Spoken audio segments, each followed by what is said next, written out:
dhegaystayaal haddii inta maansada soomaalida la dhex qaado loo dhabagalo tabaha iyada iyo mahmaahda la isugu dhafo ee ay maansayahanadu doodahooda ugu cusleeyaan waxaynan ka maarmi karayn inaynu dib u midhacsanno gabayadii uu inoo reebay allaha u naxariistee gabyaagii reer ciideedka ahaa ee la odhan jiray samatar baxnaan aan haddaba idiin soo gudbiyo qayb ka mid ah mar walba maansadiisa ay murtidu ku shaqlan tahay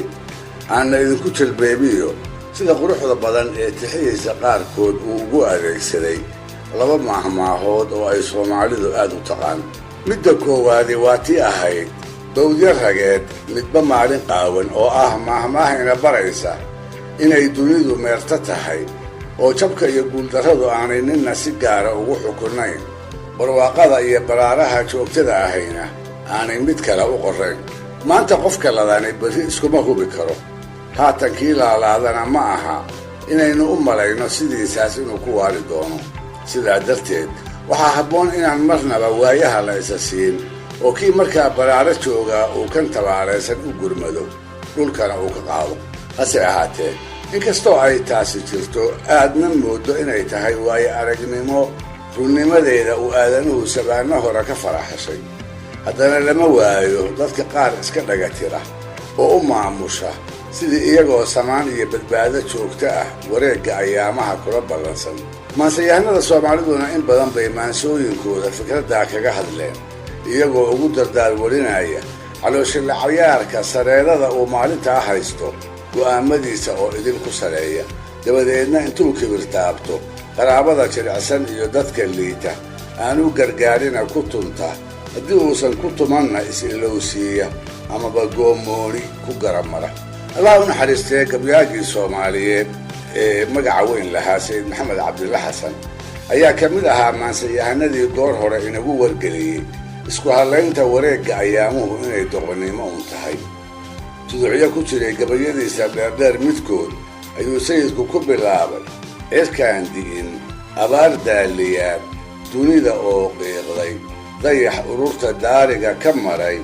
dirirka oo liiqay marunbaa daruuraha cusayb soo dibiriyaaye dayraanka curashaa ku xigi daacigiisabane marunbuu darooraa intuu daadka soo rogo waldayaay duraabtaa horuu daafta mariyaaye nin dalleensan inuu duukhayay doqontu moodaaye inkastuu dunqaaraha kan dhacay dulugla cayroobo ha u dayrin deeqii alluu dooc ka sugayaaye gabyaagii isna murtidhaariga ahaa ee ay sayidka isku xilliga noolaayeen isku gadana ahaayeen lana odhan jiray qamaan bulxan waa kii isla fikraddaa ku soo koobay saddexdii meelis ee ahaa adduun waa har labadiisa gelin waana la hubaaye halgalgalatay waxaa looga dhigay yaani now harine marunbaa saboo la harqiyaa hodanna deegaay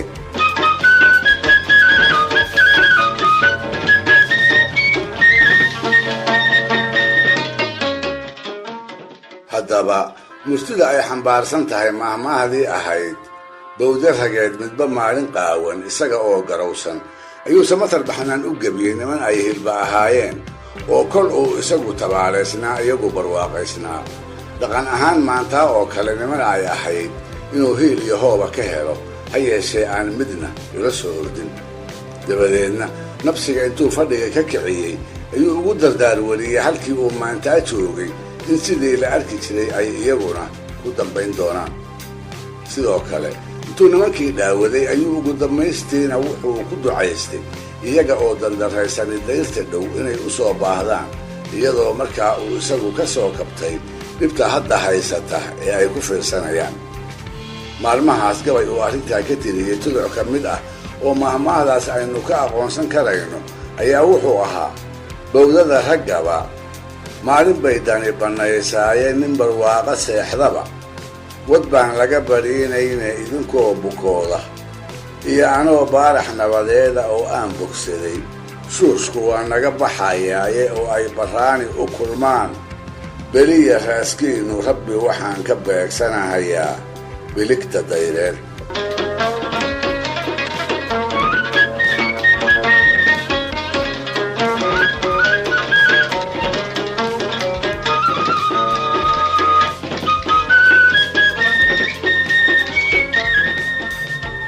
mahmaahda labaadi waa tii ahayd lafa maroodi iyagaa la isku jabiyaa soomaalida qaarkeedna lafa geli ayayba yidhaahdaan waxaa loola jeedaa maalinta si uun la isu hayo laba safna la kala noqdo qofba qofkii u dhigmi kara ayaa lagu beegaa waxaa kaloo suuragal ah ayna u badan tahay in loola jeedo qofba qofkii uu xigo ayaa laga horgeeyaa si labadooda mooyaane ay dadka inta kale u badbaado gabayadiisa midkood xilligii uu samatar mahmaahda u adeegsanayay waxaa buuhoodla iyo agagaarkiisa ka aroosnayd colaad maanso oo la isku ilkabeelay hal abuuradii reer ciideedka ahaa intoodii badnaydna ay ka qayb qaateen waxay ahayd horraantii sannadihii 1960nadii qarnigii aynu soo dhaafnay labada dhinacna waxaa kala hogaaminayay oo hortii ay eedu dhex martay allaha u wada naxariistee labadii gabyaa ee lagu kala magacaabi jiray aadan yuusuf axmed oo aadan carab loo yaqiin iyo cumar cigaal oo midkood walba ay kooxi u sacabtumaysay samatar oo intii muddo ah aan silsiladaa wax ku darsan ayaa gadaalkii waxa uu tiriyey tix uu dhexdhexaad isaga dhigaayo ha yeeshee ay dhab uga muuqatay inuu ugu hiilinayay aadan carab oo ay xigto dhow ahaayeen markii horeba intuu aadan si xad dhaafa u buunbuuniyey ayuu ku tilmaamay libaax ba'an oo wixii ka hor yimaadaba qowlallada ku hubsada aar baa bushiisa laga argagaxo oo miciyaha isku lisaaya libaax laga wada giigay oo buuhooda oo idin looga cararay aar isaga samatara mooyee cid kale oo u babac dhigi kartaa aana jirin maansayahanadii ay ishayeen intuu u bajiyo oo weliba biiro ku wada sheego ayuu haddana kula talinayaa aarkaas hamaansaday inay naftooda kala baxsadaanoo isaga oo qura ayuunbaa u bareeri karee ay labadooda isu daayaan arrintaa gabaygii uu ka tiriyey qayb ka mid ah oo mahmaahdii lafa maroodi uu ku mariimay ayuu ku yidhi bawdada maroodiga markay badowdu dhuuxayso ma burburiyo nabarkii kalooy bidixdu qaadaaye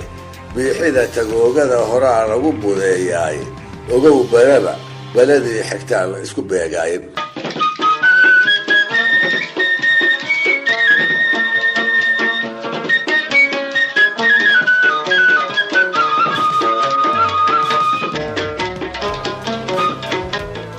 waxaa iyaduna jirta mahmaah si weyn uga dhex muuqata maansada soomaalida gaar ahaan tixaha uu gabyaagu waanada ula jeedo ee istaakulaynta ku saabsan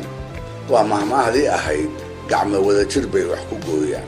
sida ka muuqatana waxay dhiirigelinaysaa midnimada iyo in koox ahaan wax loo qabsado intii kelikeli iyo nintooxsi wax lagu qabsan lahaa waxaa haddaba mahmaahda adeegsaday oo si aad u qurux badan uga soo saaray murti ay soomaalidu badiba taqaan allah u naxariistee gabyaagii reer burco ee la odhan jiray cabdilaahi muuse isaga oo malaha rag uu dhalay amaba ay xigto ahaayeen waaninaya ayuu cabdilaahi tiriyey gabay ujeeddadiisa uu mahmaahdan tiirdhexaad uga dhigay markii la tiriyey inuu le'kaaba waa gabayga ay soomaalidu ka qabsatay saddexdan meelis ee caanka noqday istaageerid bay laba gacmood tamar ku yeeshaanee tiska waxaa la qaadaa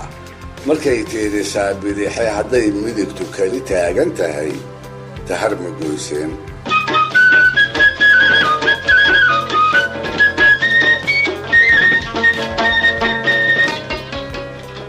dhegaystayaal barnaamijkii dhaqanka iyo hidduhu maanta halkaa inoo joogo waa inoo toddobaadka soo socda hadduu eebba idmo ciwaanka iyaguna waa somali@voanews.com